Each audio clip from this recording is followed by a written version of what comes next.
Well, 5 days away until the vote, and in this final stretch, we're going to focus on the three biggest battlegrounds in this country of ours, Ontario, Quebec, and British Columbia. 241 seats. Think about that between the three. Today, Battleground British Columbia. Currently, take a look. The Conservatives have got 20 MPs. The NDP have 12. Only 2 for the Liberals. There is one Green Party member, of course. That is Elizabeth May. Her riding, Saanich Gulf Islands on Vancouver Island. Also of note, BC gets 6 new seats this time around because of population growth. We're also going to bring in the latest polling numbers for British Columbia done by the Nanos polling group, and they show a very tight race between the Conservatives and the Liberals here, with the NDP not that far behind, about 5% or so from the Conservatives here.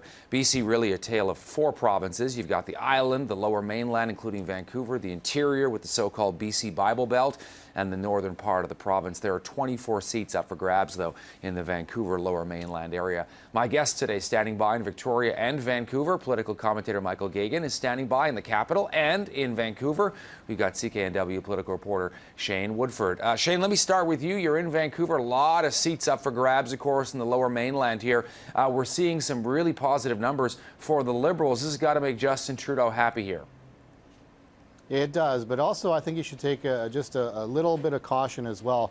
You go back the last 25 years in this province, Todd, the most seats the Liberals have ever won is 8, and that's 2004. I'm seeing seat projections right now, depending on what poll you're looking at, anywhere between, say, 10 and 14 seats for the Liberals. And I mean, anything can happen on election night, but history tells us that this province does not treat the Liberals too kindly, but we'll have to see. What about you, Michael? You're on the island. What are you hearing? Well, certainly there's been a shift in momentum towards the Liberals. I know that candidates, in the Victoria area, Esquimalt, Saanich, Sooke, that is one where the Liberals are hoping, if they're going to score a breakthrough on Vancouver Island, that's the riding they hope to do it in. Over in Vancouver, I know that Vancouver, Granville, other ridings, that's a newly created riding, Liberals are hoping to pick up seats. And Shane is right, this province has not been overly kind to Liberals, but if these seat projections do hold on election day, then this will be the most number of Liberal MPs elected from British Columbia probably since 1968. It's interesting too, Shane, when you think about it, because some of the numbers are shifting in other provinces, but in British Columbia it still really seems to be a 3-way race where each one of the 3 main parties could take 10, 12 seats apiece, maybe 8 or 9 for the Liberals, the Conservatives holding 14. You really see this interesting dance going on between the 3.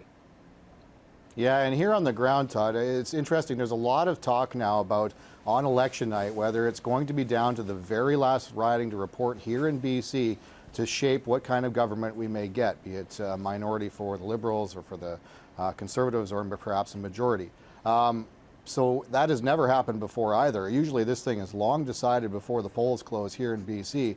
And if that happens, it will be historic as well. Also worthy of noting that for the first time ever, we're going to be seeing East Coast election results here in BC as they happen. That was forbidden in the past. And I'm really curious to see if that has any effect. If one party is really sweeping across Canada, whether supporters for the other parties will come out strong in the Western provinces as a result. Yeah, that's a great point too. Michael, what do you think that effect that will have?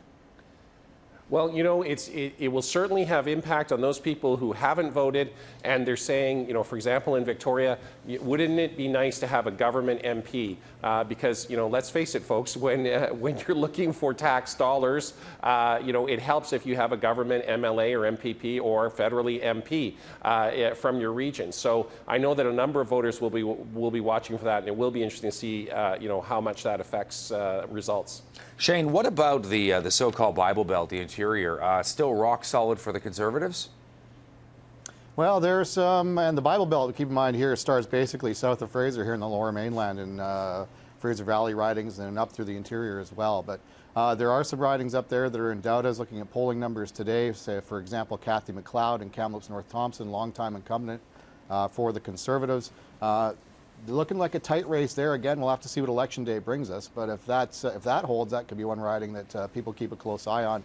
Other than that, though, there's a little pockets here and there where the numbers are very competitive poll-wise. Again, polls in election night can differ quite a bit. We'll have to see.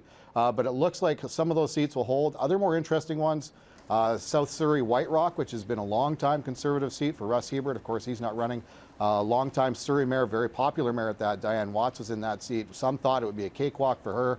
But now it's looking like a very close race, and perhaps she might not actually pull it off, which would be a shocker. Yeah, Diane Watson, and a lot of comments about some slip-ups and mistakes in her campaign, which, as you say, should have been a cakewalk for her, very popular in that area of the province, and the Liberals could, in fact, take that away. Michael, in terms of the island and the Green Party, Elizabeth May, of course, holds her riding in Saanich Gulf Islands. Is it possible that the NDP might find themselves being targeted by other Greens? Any possibility of other ridings going to the Greens? Well, perhaps the most likely riding for the Greens to pick up, if they pick up a second seat, would be right here in Victoria. Murray Rankin is the incumbent NDP member of Parliament. The biggest threat he is feeling is from the Green Party candidate. So that is definitely the one. Again, Esquimalt Saanich Sooke, that's looking like it could be as much a four-way race with the Conservatives, Liberals, NDP, and Greens all in contention. And you're mentioning the Okanagan earlier. Just wanted to say is that definitely the NDP numbers show that in a couple of Okanagan ridings that have always been solidly conservative, the NDP are now competitive. So again, anything could happen on election night. Shane, another thing that I've been reading about British Columbia is that the whole issue of security, terrorism, the niqab, as well as some of these issues that have resonated in Ontario and Quebec and elsewhere in the country, don't play the same way in BC. No, and keep in mind that the ethnic vote is highly sought after in different regions of this province, and ones that generally try and go conservative. And the Conservatives have exploited that in the past.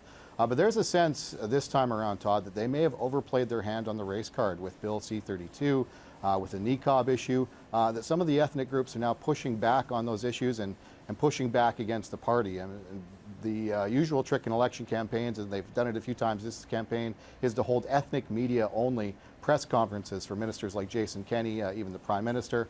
And I've seen for the first time ever some of those ethnic media reporters pushing back on that, tweeting out things like, so if I'm white and I work for a mainstream media outlet, they wouldn't let me in here? What kind of sense does that make?